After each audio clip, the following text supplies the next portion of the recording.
What I saw on Twitter, John, you disagreed a little bit with Baldy on his Derrick Harmon scouting report. Is that fair? Yeah, I just don't know why we have to compare the rookie to an all-time Steeler great right off the bat. Like, I think they're – and also stylistically, they're just really Well, Louis Riddick players. said Cam Ward reminded him of Patrick Mahomes, so I guess it's kind of in vogue right now to do those things. Yeah, it's just I wish we would get away from that kind of stuff and actually talk about who the player is. And Harmon's a really good player. He sort of deserves his own type of conversation. I think he's more of a guy that's going to win in the A gaps for them, but also can bump down to the B gap. He can play even tight to the tackle if you need him to, if you're going to live in sort of the pressure front type of world, which perhaps the Steelers will move back to. They've done some of that in the past. Last year really got away from that. It was a lot of 4-down stuff.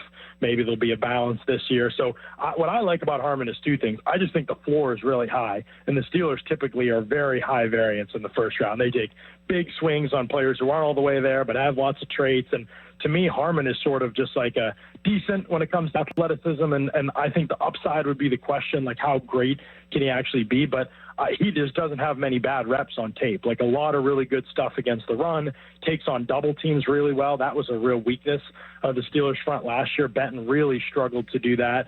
Obviously not Ogunjobi's strength at all. So I just think you're getting a player who helps immediately. I don't know long-term that he's going to be an elite player, but in this class, I think there's not a lot of special players coming away with somebody who really helps you in avoiding making a big mistake potentially at 21. I think that's a pretty big win.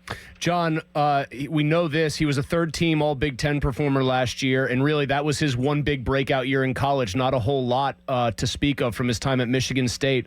You put the tape on. What was different about Derrick Harmon once he got to Oregon that wasn't there and wasn't showing up at Michigan State?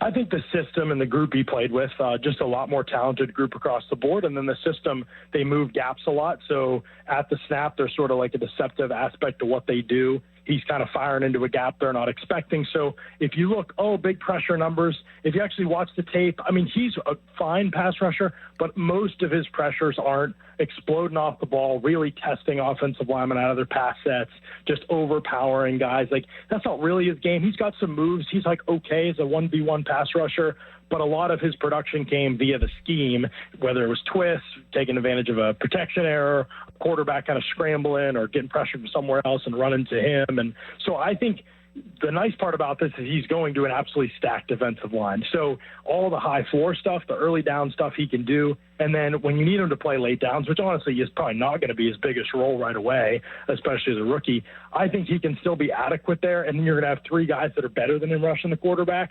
And he's certainly somebody who works hard, in good shape, all those kind of things. So he can kind of take advantage of what everybody else creates too. So like I said, I don't think he's going to lead your pass rush at any point in his career, but I think he'll be a positive part of the whole puzzle